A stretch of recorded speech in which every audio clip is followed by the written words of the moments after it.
My son's wife liked to call me the Maid. She didn't know that this maid owned the house she lived in, the car she drove, and the future she took for granted. So I decided to teach her a lesson in property management. I handed her the keys to her new life, and the mortgage bill that came with it.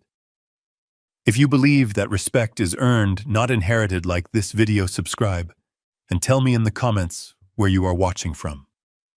The silence in the kitchen was heavy, broken only by the soft clink of ceramic on granite as I stacked another plate. It was well past midnight, and the house, my house, was finally still. The last echoes of laughter from my son Michael and his wife Chloe's friends had long since faded, leaving behind a battlefield of empty wine glasses, smeared plates, and crumpled napkins. They had gone to bed an hour ago, leaving the cleanup to the quiet hum of the dishwasher. And to me, my gaze drifted to the empty chair at the head of the table, the one my late wife Clara always used to occupy. She would have never let the kitchen fall into such a state. This house, every polished floorboard and gleaming countertop, was her masterpiece. Now it felt more like a hotel one, where I was the permanent unpaid staff. The soft padding of footsteps on the stairs pulled me from my thoughts. Chloe appeared in the doorway, wrapped in a silk robe, her face illuminated by the glow of her phone. She looked at me, then at the half-clean counter, a small, indifferent frown on her lips. "Oh, James," she said, her voice smooth and distant. "You don't have to do that. Just leave it for the cleaning service in the morning." The words were casual, but they landed like tiny, sharp stones. The cleaning service. She said it as if I were a stranger in my own home, a helpful neighbor who had overstayed his welcome. She didn't see a father, a homeowner, the man who built the business that funded the very wine she and her friends had so carelessly enjoyed. She saw a utility. I didn't say anything. I just nodded, turning back to the sink and scrubbing a stubborn wine stain from a crystal glass. The silence that followed was her victory. She filled a glass with filtered water from the refrigerator, took a delicate sip, and disappeared back upstairs without another word. I was left alone with the mess, the memories, and the growing chill of being invisible. A few days later, I was in my study trying to sort through some of Clara's old gardening journals when Michael and Chloe approached me. They wore practiced, earnest expressions that I had come to recognize as the preamble to a request for money. Chloe held a glossy brochure which she placed on my desk with a flourish. It was for the Oakwood Crest Country Club, a place known more for its exorbitant membership fees than its golf course. "Dad." Michael began, his eyes avoiding mine. "Chloe and I were thinking it would be a really great opportunity for my career if we joined." Chloe immediately took over, her voice dripping with calculated enthusiasm. "It's all about networking, James. The people Michael needs to impress are all members there. It's not just an expense, it's an investment in our future, in the family's future." I looked at the fee schedule. The initiation fee alone was more than the down payment I'd made on my first house. I felt a familiar weariness settle over me. It was always an investment, always for the family. But the returns never seemed to materialize. I looked at my son, a man of 35, who still spoke like a boy, asking for a larger allowance. "Michael," I said, my voice level, "are you sure you'll have the time to actually use a membership like this? Your workload seems heavy already." He shifted his weight, fumbling for an answer. "Well, you have to make time for these things, Dad. It's important." Chloe stepped in smoothly, placing a hand on Michael's arm. "Of course he will. We'll make it a priority. Think of the connections, James. The dinners, the events. It will elevate our entire family's standing." I knew it was a pointless argument. Denying them would lead to weeks of pouting, passive aggression, and a strained atmosphere that would make my own home feel like a prison. It was easier to just sign the check. I was paying for peace, not for golf. "All right," I said, pulling my checkbook from the drawer. "I'll take care of the initiation fee." Chloe's face lit up with a triumphant smile. She leaned over and kissed my cheek. "Thank you, James. You're the best. You won't regret this." Michael mumbled a "thanks, Dad." his relief palpable. As they left the room, I could hear Chloe already on her phone excitedly telling someone the good news. I looked down at the checkbook in my hands. It felt less like a tool of generosity and more like a leash one that they held firmly. The piece I had just purchased felt incredibly expensive. The final straw, the one that broke the quiet foundation of my patience, came a week later. I had spent the afternoon visiting Clara's grave, a quiet ritual that always brought me a measure of comfort. When I returned home, the first thing I noticed was the change in the living room. It was brighter, louder, and emptier. The large custom-built bookshelf that had housed Clara's collection of classic literature, her pride and joy, was gone. In its place, a massive wall-mounted television, at least 80 inches wide, dominated the space. Its screen was black and glossy, reflecting a distorted version of the room, a stranger's room.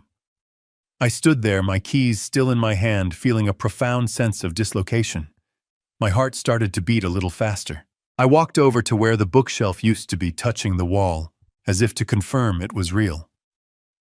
I could see the faint outlines in the paint, where the shelves had stood for over 30 years.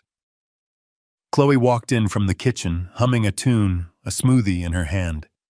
She saw me and smiled brightly, oblivious to the storm gathering inside me. "What do you think?" she asked, gesturing to the television with her glass. "It really opens up the space, doesn't it? Makes it so much more modern and perfect for entertaining." She said it with such casual confidence, as if she had just rearranged some throw pillows. There was no consultation, no discussion, not even a simple heads-up. It was a decree. I didn't answer her right away. I was trying to keep my voice steady. "Where are the books, Chloe?" I finally asked. "Oh," she said, waving a dismissive hand. "They're safe. We moved them down to the storage room in the basement. They were getting a bit dusty anyway, and honestly, nobody was reading them." Nobody was reading them. The words echoed in my head. I looked at her, at this woman who had so effortlessly erased a vital part of my wife, of my history, and replaced it with a soulless black screen. I didn't say another word. I turned and walked down the stairs to the basement. There they were. Clara's books, not carefully packed but stacked haphazardly in dusty cardboard boxes in a dark corner. I ran my hand over the spine of an old copy of Pride and Prejudice, its cover worn from countless readings. In that moment, standing in the cold, dim light of the basement, I knew that the silent war for my own home had begun. And I could no longer afford to be a passive soldier. The dining room was staged for a magazine photo shoot. A long mahogany table, polished to a mirror shine, reflected the warm, deliberate light of the crystal chandelier above. Every fork, every knife, every water goblet was perfectly aligned. Chloe had insisted on using the wedding china plates with delicate gold rims that we normally saved for Christmas or Easter. A large, artful arrangement of white lilies sat in the center, their heavy, sweet scent filling the air with a funereal perfume. It was a performance of wealth, of perfect domesticity, and I knew my role was not to be the director, but a member of the stage crew. Chloe's parents, Richard and Beverly, sat opposite me. Richard was a man who wore his success like a tailored suit, expensive and a little too tight. He had a firm handshake and an assessing gaze that seemed to calculate the net worth of everything it landed on. Beverly was his perfect counterpart, thin and elegant with meticulously styled hair and a smile that never quite reached her cool blue eyes. They spoke in practiced tones about their recent trip to Tuscany, the trouble they were having with their landscape architect, and the rising price of membership at their yacht club. My son Michael sat beside Chloe, nodding eagerly, laughing a little too loudly at Richard's jokes. He was trying so hard to impress them, to fit into their world of casual opulence. He looked like a boy wearing his father's oversized suit, and in a way he was. He was living in my house, spending my money, all to maintain the illusion that he belonged. I kept quiet for the most part, listening. My role tonight was clear: to be the benevolent, silent patriarch, the foundation upon which Michael and Chloe built their glittering life. I wore a simple pressed shirt and dark trousers, a stark contrast to Richard's designer blazer. I made sure their wine glasses were never empty, rising from my seat to fetch a second bottle of the expensive Cabernet I had bought specifically for the occasion. I cleared the appetizer plates and served the main course, a rack of lamb I had spent the entire afternoon preparing. I did it all with a quiet efficiency that I had honed over decades of caring for my family, of providing without needing acknowledgement. It was what a father, a husband, a host did. It was a language of love I had learned from Clara, a language of action, not words. But I was beginning to realize that to Chloe and her family, it was a language they did not speak, or perhaps chose not to understand. As I moved around the table to refill Beverly's glass, she watched me with a detached curiosity, as if observing an interesting piece of machinery. She took a delicate sip of wine, then turned to Chloe, her voice carrying across the table loud enough for everyone to hear. "It must be so convenient," she said, dabbing her lips with a linen napkin, "having full-time help like this. It frees up so much of your time for the more important things." The words hung in the air for a moment. The comment was ostensibly a compliment to her daughter's lifestyle, but the subtext was clear. She didn't see me as her daughter's father-in-law. She saw me as staff. I saw Michael tense up beside me. He opened his mouth as if to correct her, a flicker of loyalty sparking in his eyes. But then he glanced at Chloe and the flicker died out. He closed his mouth, took a nervous sip of water, and said nothing. That was Chloe's cue. She let out a light musical laugh, the kind she used at cocktail parties to dismiss something trivial. She placed her hand on her mother's arm, a gesture of shared superior understanding. "Oh, no, Mom," she said, her voice bright and utterly casual. "We don't have staff. That's just James." She paused, letting the name hang there, stripped of any familial title. Then came the final fatal blow, delivered with a dismissive wave of her hand and a sweet, condescending smile. "He just helps out around here. You, like the maid." Silence. It fell over the table, not like a blanket, but like a sheet of ice. The soft clinking of silverware stopped. The hum of conversation vanished. In that moment of absolute stillness, all I could hear was the frantic, panicked beating of my own heart. I was frozen in place, the heavy bottle of wine in my hand suddenly feeling like it weighed 1,000 pounds.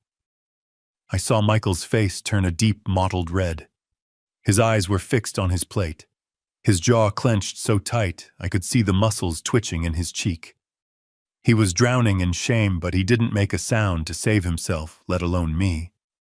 Across the table, Richard's thin lips twitched into a barely concealed smirk of amusement. He had witnessed his daughter put the old man in his place, and he approved. My gaze, however, was locked on Chloe. She met my eyes for a split second, and I saw no remorse, no flicker of regret. All I saw was the cold, hard glint of triumph, and then I turned my head and looked at my son. I looked at him, and the anger I expected to feel was not there. It was replaced by something far colder and far heavier, a profound and bottomless disappointment. It was the devastating clarity of seeing your child fail a fundamental test of character, of decency, of love. The boy I had raised, the man I had provided for, was a coward. In that instant, something inside me that had been bending for years finally snapped. I didn't raise my voice. I didn't cause a scene. My movements became slow and deliberate. I carefully and with a perfectly steady hand placed the heavy bottle of Cabernet back on the table. The sound it made was the only noise in the room. Then I straightened up to my full height. I looked around the table one last time at the 4 faces staring back at me, and I felt a strange sense of peace settle over me. The decision had been made. The path forward was clear. I folded my own unused napkin and placed it beside my plate. "Excuse me," I said, my voice quiet, calm, and utterly devoid of emotion. And with that I turned my back on them, on the meal I had cooked, on the son I no longer recognized, and I walked out of the dining room. The silence I left behind was louder than any argument I could have possibly started. I closed the door to my study, and the sound, a soft, definitive click, seemed to separate the world into 2 parts. Out there was the house I no longer recognized, filled with the lingering tension of unspoken words and unforgivable insults. In here was my sanctuary, the one room Chloe had not yet dared to touch. The air smelled of old books, leather, and the faint, lingering scent of the pipe tobacco I hadn't smoked in years. This was the heart of the home, the repository of my life with Clara. And tonight it felt like the last bastion of reality in a world that had become a waking dream of disrespect. I didn't turn on the main overhead light. Instead, I switched on the small green banker's lamp on my desk, casting a warm, focused pool of light on the rich mahogany. My body moved on its own accord, sinking into the familiar comfort of the worn leather armchair, behind the desk a chair that held the faint imprint of my body after thousands of hours spent reading, paying bills, and planning a future that now seemed like a distant fiction. My hands were steady. My breathing was even. The furious, hot flush of anger that had risen in me at the dinner table had completely subsided, burned away by the cold, clear shock of betrayal. Anger was a fire wild and consuming. This feeling was different. It was the icy calm that follows a lightning strike, the moment when you see the damage with perfect, horrifying clarity. My eyes fell upon the silver frame on the corner of the desk. It held a picture of Clara taken on our 35th wedding anniversary. She was smiling. Her head tilted slightly, her eyes crinkling at the corners with a genuine joy that could light up a room. We were standing in the garden, the one she had so lovingly cultivated, the one that Chloe now referred to as the yard. I picked up the photograph, the cool metal, a familiar weight in my hand. I looked into my wife's smiling eyes and felt a profound sense of failure. I had made a promise to her, a silent vow on the day we buried her, that I would always look after our son. I thought that meant providing for him, making sure he had every advantage, giving him the stability and security I had worked my entire life to build. But I saw now that my provision had become a poison. My generosity had not been seen as a gift of love, but as an entitlement, an endless resource to be drained. My silence, which I had mistaken for peaceful patience, had been interpreted as weakness. It had been the fertile ground in which Chloe's arrogance and Michael's spinelessness had been allowed to grow, twisting into a thorny vine that was now strangling the very heart of our family. They weren't just disrespecting me. They were desecrating this house, this life, the legacy that Clara and I had built, brick by brick, memory by memory. They had taken her books, her sanctuary, and replaced them with a television. They had taken her husband, her partner, and reduced him to the role of a servant. A decision formed in my mind, not with a crash, but with the quiet, unstoppable force of a tectonic plate shifting deep beneath the Earth's surface. This was not about revenge. Revenge was a messy, emotional indulgence. This was about restoring order. This was about consequences. It was about teaching a lesson that Michael, in all his years of expensive education, had clearly never learned, that every action has a reaction, that respect is a currency more valuable than money, and that you cannot take a foundation for granted without risking the collapse of the entire structure. I placed Clara's photograph gently back on the desk, facing it toward me. I was no longer a victim in my own home. I was its protector. My movements became deliberate, filled with a purpose I hadn't felt in years. I stood up and walked to the wall of bookshelves, running my hand along the spines until I found a thick, leather-bound volume of Shakespeare. I pulled it forward, and with a soft click, a section of the bookshelf swung inward, revealing the dull gray steel of a wall safe. I spun the combination lock, the familiar clicks echoing in the quiet room. The heavy bolt disengaged with a satisfying thud, and I pulled the steel door open. Inside there was no cash, no jewelry. There was only paper. But paper, I knew, was the most powerful weapon of all. I removed the thick document folders one by one and carried them to my desk. I spread them out under the warm lamplight, the original deed to the house signed in my name and Clara's 40 years ago. The paid-in-full mortgage certificate. The property tax records for the last 2 decades. The detailed statements from my investment portfolios. The corporate filings for the business I had sold, the source of the wealth they so carelessly enjoyed. It was all there, a lifetime of hard work, prudent decisions, and financial independence laid bare on the mahogany. This was the truth. This was reality. And it was a reality from which they had become dangerously detached. I sat down, pulled a blank yellow legal pad towards me, and picked up my favorite fountain pen. The time for silent endurance was over. The time for a silent, calculated response had just begun. The law offices of Reed and Associates were not on a high floor of a gleaming downtown skyscraper. They were housed in a beautifully restored 3-story brownstone, a building that spoke of stability, history, and quiet confidence. The interior was much the same, filled with dark wood shelves of thick legal books and the hushed, serious air of a place where important decisions were made. Evelyn Reed herself was the embodiment of this atmosphere. She was a woman in her late 50s with sharp, intelligent eyes behind classic tortoiseshell glasses and silver hair cut in a no-nonsense style. She had been my lawyer for over 20 years, handling the sale of my business, drafting my will, and setting up the trust for Clara. She was more than just an attorney. She was a trusted advisor, a mind as precise and reliable as a Swiss watch. I sat across from her at a large, uncluttered conference table. I didn't begin with the emotion of the previous night. I began with the facts. I recounted the years of escalating financial demands, the slow erosion of my autonomy in my own home, and the gradual transformation of my role from father to financier. I told her about the country club membership, the replacement of Clara's books, and I finished with a calm, detailed account of the dinner party. I repeated Chloe's words exactly as she had said them. She called me the Maid. I let the words hang in the quiet air of her office. Evelyn listened without interruption, her fingers steepled under her chin, her gaze never leaving my face.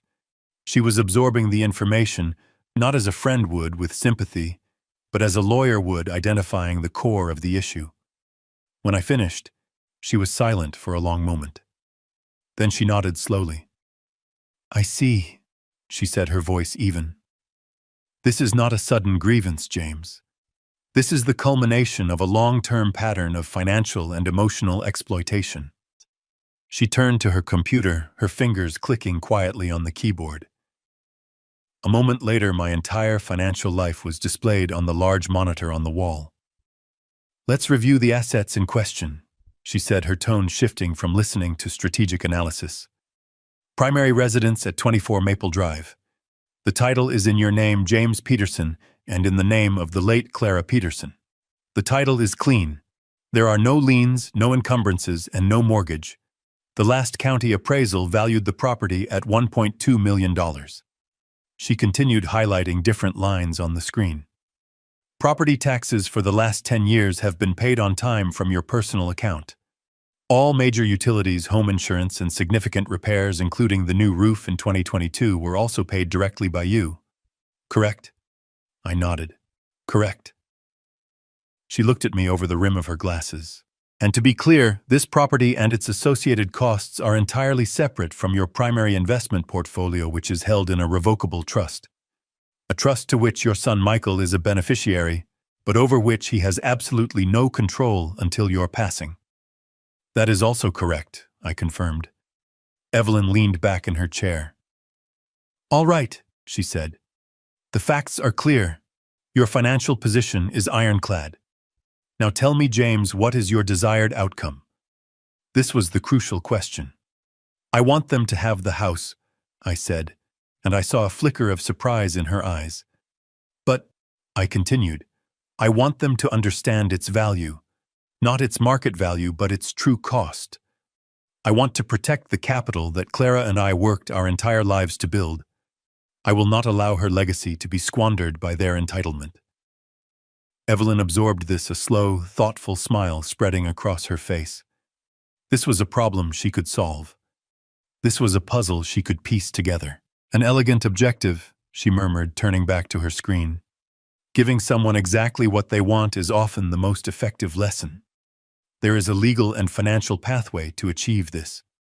It's clean, it's completely above board, and it's irreversible. She spun the monitor so I could see it more clearly. The house as it stands is a dormant asset. It's over $1 million of equity just sitting there. The first step is to leverage that equity. She pointed to a section on financial instruments. You will apply for a home equity line of credit, or HELOC. Given your credit and the value of the property, you'll be easily approved for a credit line of up to 80% of the home's value. That's approximately $960,000. You will draw the entire amount and deposit it into a new bank account in your name only. This is the most important step. The cash must be secured before anything else happens. She let that sink in before continuing. Once the funds are safely in your possession, we move to step 2. We will file a quitclaim deed. It's a very simple legal document. It transfers your interest in the property directly to Michael and Chloe. It makes no warranties or promises about the property's condition or any existing debts against it. You are simply and legally washing your hands of it. They will be the proud official owners of a $1.2 million home. She paused for dramatic effect, her sharp eyes meeting mine. Now for step 3, the consequence. The $960,000 loan you took out is not tied to you personally. It is secured by the property itself. It's a lien that follows the title. So when the title transfers to them, the lien transfers with it.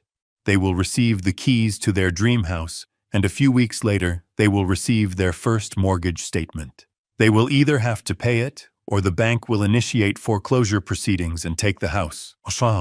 They will be given exactly what they wanted, along with the responsibility they never once considered. I looked at the plan laid out before me. It was not a weapon of anger. It was an instrument of pure, cold logic. It was a perfectly balanced scale, forcing them to weigh the true cost of their desires. It was a lesson in reality, delivered not with a shout, but with a signature on a piece of paper. It was, as she had said, elegant.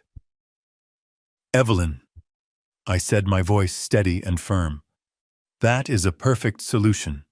Please draw up the necessary paperwork. Let's proceed." The week that followed was a study in quiet movement. There were no grand pronouncements, no dramatic confrontations. The currents of my life were shifting, but on the surface the water remained deceptively still.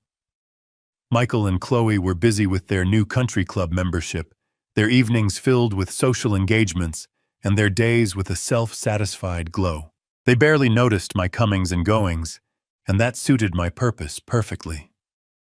I moved through the house like a ghost, a silent observer preparing for his departure. My first destination was the downtown branch of a major bank, a cold, impersonal cathedral of commerce with marble floors and hushed tones. I was led into a glass-walled office where a young, eager loan officer presented me with a stack of papers nearly an inch thick. He explained the terms of the home equity line of credit with a professionally rehearsed speech pointing to signature lines and initial boxes. I listened patiently, though I already knew every detail. My mind was not on his words, but on the weight of the pen in my hand. It was a simple ballpoint, but it felt as heavy as a judge's gavel. I began to sign. My signature, the one I had used on countless contracts and business deals, flowed onto the page firm and unwavering. Page after page, the same 2 words, James Peterson, a name that was now being leveraged to reclaim its own meaning. I did not rush. I read the fine print not out of doubt, but out of a deep understanding that this was a contract with my own future.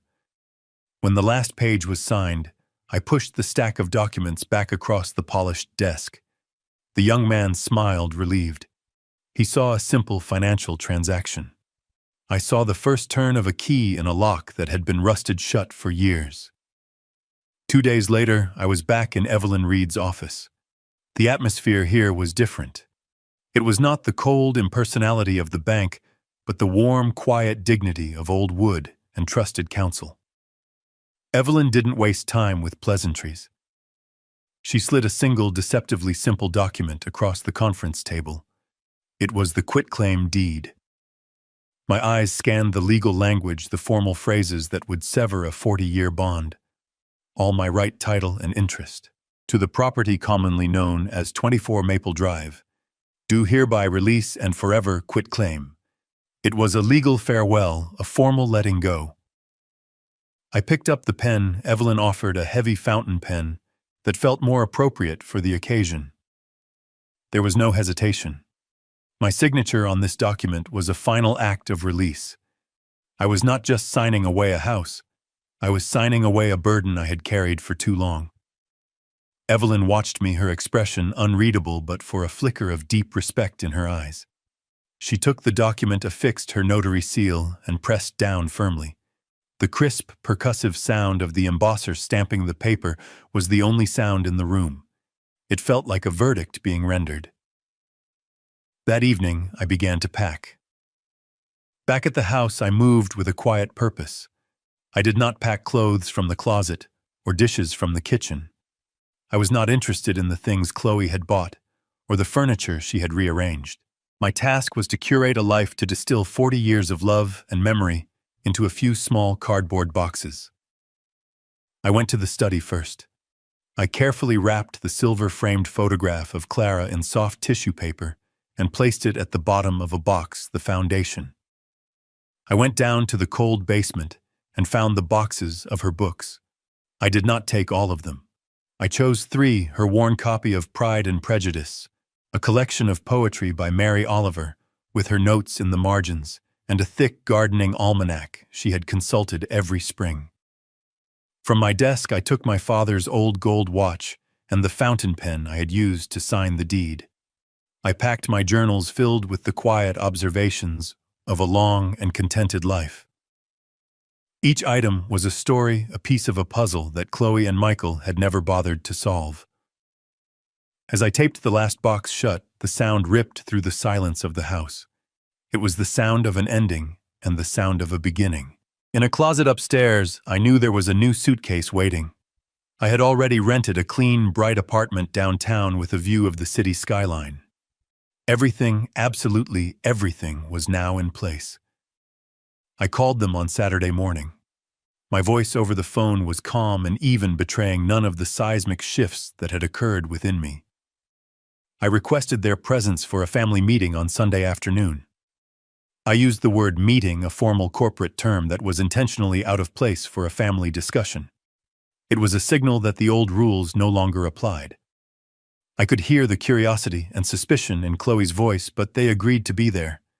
I'm sure they spent the next 24 hours speculating, convincing themselves that my cold departure from the dinner party had shocked me into submission, that I was finally ready to formally offer them the house to secure my place in their lives.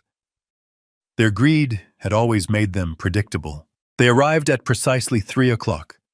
I was waiting for them in the living room, the room that now felt like a stage. I had turned off the enormous television, its black screen reflecting their distorted images as they walked in. I was sitting in my old armchair, the one that had been Clara's favorite. It placed me opposite the sofa, creating a space between us that felt both physical and symbolic. They sat down, their posture a mixture of feigned concern and barely concealed anticipation. Chloe arranged herself carefully on the sofa, smoothing her expensive dress. Michael just looked nervous, his eyes darting around the room, avoiding mine. "Thank you for coming."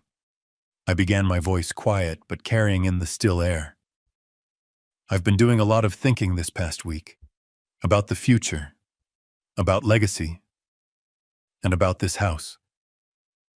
At the mention of the house, I saw them exchange a quick, triumphant glance. It was the look of 2 people who believed their check was about to arrive. Chloe leaned forward slightly, her face a mask of sincerity.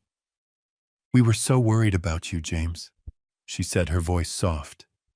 "We're glad you're ready to talk." I let her words hang in the air for a moment, before continuing, ignoring the transparent lie. "I've come to a decision," I said. "A decision that I believe is best for everyone." My movements were slow, deliberate. I leaned forward and placed 2 items on the polished surface of the coffee table that separated us. The first was a single shiny brass key to the front door. The second was a thick, heavy manila folder filled with documents. Their eyes were immediately drawn to the key, a simple object that represented the ultimate prize. "This house," I said, my voice steady, "has been my home for over 40 years. Clara and I built a life here, but a house is meant for the living for the future. And you two are the future of this family." I paused, letting them absorb the weight of my words. "And so," I concluded, "the house is now yours." A dazzling, genuine smile broke across Chloe's face. It was the first honest expression I had seen from her in years. She let out a small, victorious laugh and reached across the table, snatching the key. "Oh, James," she breathed, her eyes shining. "Thank you. We won't let you down. I knew you'd see things our way." She held the key in her palm as if it were a precious jewel, already imagining herself as the true mistress of the manor. Michael looked visibly relieved, a wave of ease washing over his tense features. "Dad, this is incredible," he stammered. They were so lost in their victory, they barely noticed, as I used my index finger to slide the thick manila folder across the table towards them. "Of course," I said, my tone shifting from paternal to practical. "As the new homeowners, there are a few formalities and responsibilities you'll need to be aware of." Chloe was still admiring the key and barely paid attention, but Michael, ever the more cautious one, hesitantly reached for the folder. He unfastened the clasp and pulled out the top document. I watched his face as he read it. I saw the flicker of confusion, the slight furrow of his brow as he tried to process the numbers. He looked at the official bank letterhead, then at the astronomical figure printed next to the words, "Payment due." "What is this?" he asked, his voice a confused murmur. Chloe finally looked over, her triumphant expression fading as she saw the document in Michael's hand. "A mortgage statement," she asked, her voice sharp with disbelief. "That can't be right. You paid off this house before I was even born." "That is correct," I said calmly. "I did. The house was owned free and clear, which is what made it such a valuable asset." I leaned back in my chair, my part in the physical action now complete. It was time for the truth. Last week I visited the bank and took out a new loan against the property, a home equity mortgage for $960,000. The color drained from Chloe's face. Michael looked as if he had been punched in the stomach. "That money," I continued, my voice clear and precise, "has been transferred into a private retirement fund in my name only. It will ensure that I am financially secure for the rest of my life without needing to rely on anyone." After the funds were secured, I met with Evelyn. I signed a quitclaim deed legally transferring the title of this property and all its associated liabilities to the two of you. Michael shook his head, refusing to understand. "But what does that mean?" It was Chloe who grasped the cold, hard reality first. Her voice was a horrified whisper. "The loan, the mortgage is attached to the house." "Precisely," I affirmed. "The bank's lien follows the title. As the new legal owners of this $1.2 million property, you are also the proud owners of its $960,000 debt." "This," I said, pointing to the paper in Michael's trembling hand, "is your first monthly payment, $7,200. It's due on the 1st of next month, in 3 weeks' time. I trust you'll make arrangements." They sat in stunned, horrified silence. The brass key lay forgotten on the table between them, its shine now looking cheap and mocking. I wasn't finished.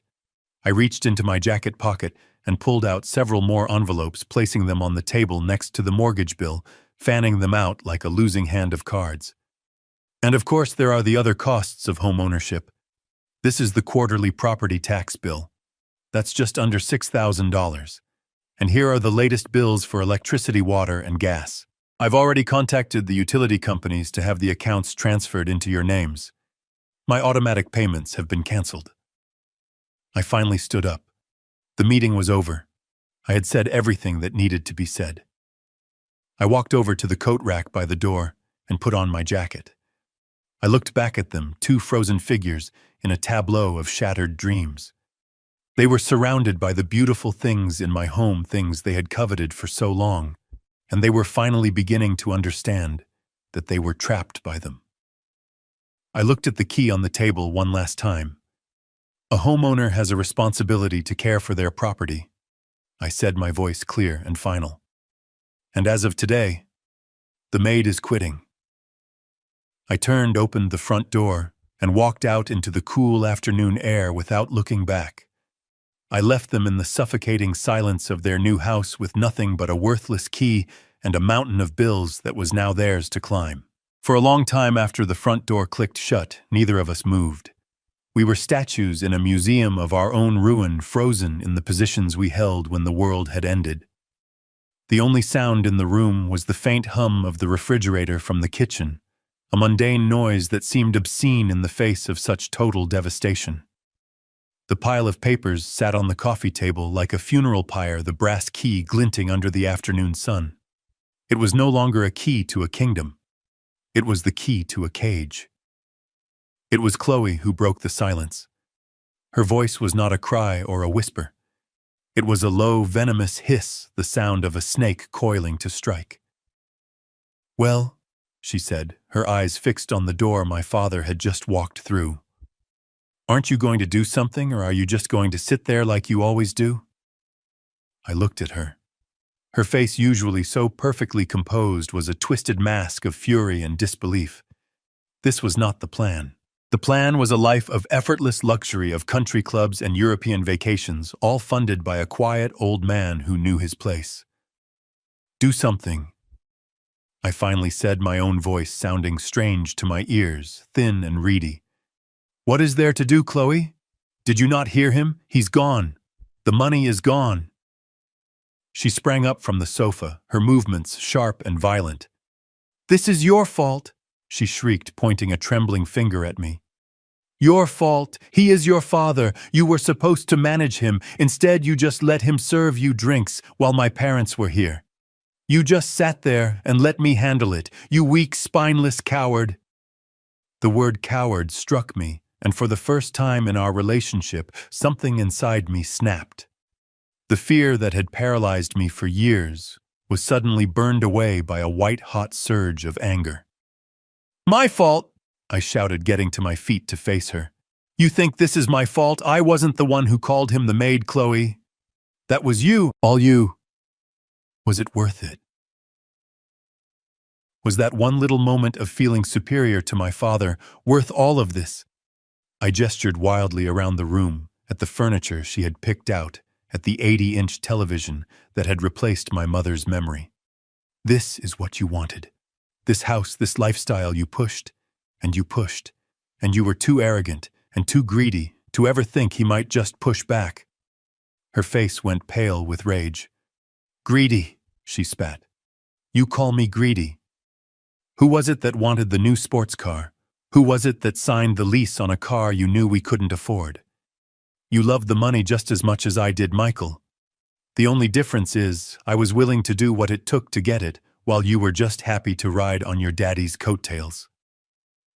The ugly truth of her words silenced me for a moment. She was right. I had been a willing participant, a silent partner in the slow, steady bleeding of my father's generosity. The fight drained out of me, replaced by the cold, heavy dread of our reality. I sank back onto the sofa, my head in my hands. The anger was gone, and only the terror remained. I picked up the mortgage statement again, staring at the number. $7,200. It felt like a fictional sum from a different universe. I did the math, the simple, brutal arithmetic of our lives. My salary, which had always felt so substantial, was a joke compared to this. After our credit card bills, our 2 car payments, and our ridiculously expensive lifestyle, we were left with almost nothing. We were living on a financial cliff edge, and my father had just kicked away the ground beneath our feet. "We can't pay this," I said, my voice hollow. "Chloe, we can't pay it. We can't even make the first payment." She was still standing, but the fight had gone out of her too. She looked around the beautiful sunlit living room as if seeing it for the first time. She saw the designer sofa, the silk curtains, the imported rug. But now she wasn't seeing luxury. She was seeing debt. She was seeing a monthly payment that was more than our combined incomes could possibly cover. The beautiful house had transformed into a prison of debt. Every elegant feature, every modern upgrade was just another bar on the window. The life she had so carefully constructed was a house of cards, and my father had just pulled out the single card holding it all up. She slowly sank onto the sofa opposite me, her body deflating. The fight was over. There was no one left to blame. There was only the cold, hard, inescapable truth. "So what do we do?" she whispered, the arrogance completely gone from her voice, replaced by the thin, brittle sound of fear. I looked at the mortgage statement, then at the quarterly tax bill, then at the key on the table. There was only one answer.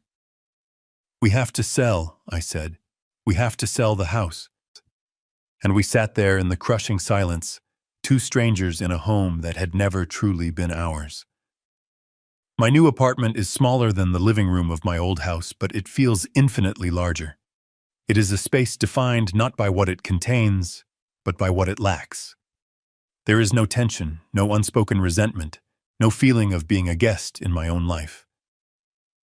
Sunlight pours through a large picture window, illuminating the clean lines of simple, functional furniture and the dust motes dancing in the air. From here on, the 15th floor, the city spreads out below me, a vast and intricate map of other lives, other stories. It gives me a sense of perspective I had lost. My few precious boxes have been unpacked. Clara's photograph has pride of place on my desk, her smile a constant warm presence. Her favorite books rest on a small handcrafted shelf next to my reading chair. These are the things that matter. The rest, the expensive furniture, the cavernous rooms, the perfectly manicured lawn, I do not miss at all. I had mistaken the vessel for the treasure it was meant to hold. Now I have the treasure, and the vessel is someone else's problem. I spend my mornings in a state of productive peace. I am not idle. I am building something new. Spread across my desk are not bills or bank statements, but the legal documents for establishing a charitable foundation. The Clara Peterson Memorial Scholarship, it will be called. It will provide funds for young, aspiring students who want to study landscape architecture, Clara's first love. The money that I extracted from the house, the capital that had become a source of such ugliness and greed, will now be transformed. It will become a garden planting seeds of opportunity in the lives of strangers, a legacy of growth and beauty that will honor her far more than an empty, silent house ever could. The ringing of my phone cut through the quiet afternoon. I looked at the screen and saw Michael's name. A month had passed since the meeting, a month of complete and total silence. I felt no anxiety, no dread.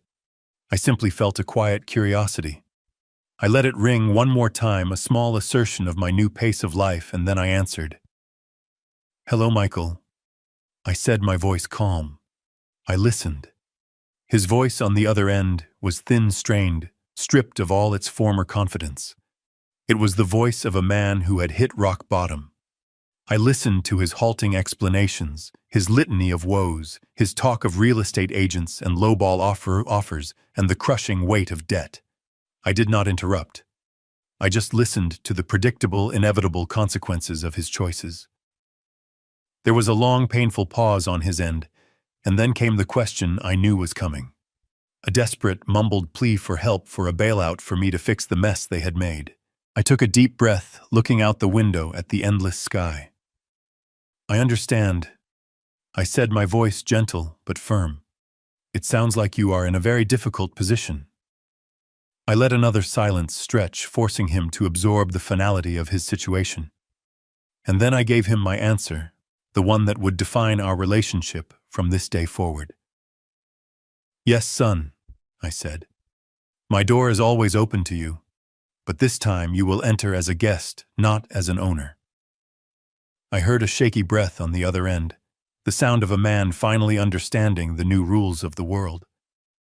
After a moment, I said my goodbyes and ended the call. I did not feel triumphant. I did not feel a thrill of victory.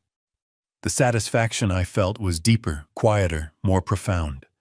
I stood at the window watching the distant flow of traffic, the endless motion of the city. What I had done was not an act of revenge. Revenge is a fire that consumes the person who wields it. This had been an act of restoration. It was like finding a beautiful old clock that was telling the wrong time, and instead of smashing it, I had simply opened it up carefully, cleaned the gears, and set the hands to the correct time. I had reset the moral compass of my own family. I had not destroyed my son. I had given him the opportunity, however painful, to finally become a man, to stand on his own 2 feet, and face the consequences of his actions. I had protected Clara's legacy, transforming it from a source of entitlement into a force for good. And I had reclaimed my own dignity, not by shouting, but by making a quiet, deliberate choice.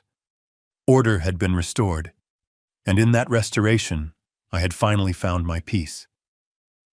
This story taught me a profound lesson. Peace purchased with dignity is no peace at all.